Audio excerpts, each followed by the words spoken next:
Şükür sənə Allah'ım,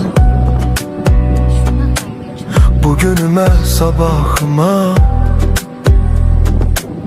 Ürəyimdə bir ümid var, sən baxırsan halımıza. Şükür sənə Allah'ım, yolumu düz saxla hər an. Qəlbim yorulsa da bəzən sən verirsən mənə güman. Bir addım atıram, yenə sınaq çıxır. Dünya bəzən gülür, bəzən də yandırır.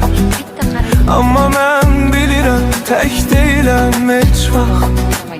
Sənin adın var içimdə, mənə yetər bu haqq. Evimə bərəkət, canıma səhət, qəlbimə təmizlik, dilimə məhəbbət. Hər kəs öz payını halal qazansın, Allahın nuru ilə qaranlıq dağılsın. Ya Rəbbim gəncə güc ver, yaşlıya sən ver.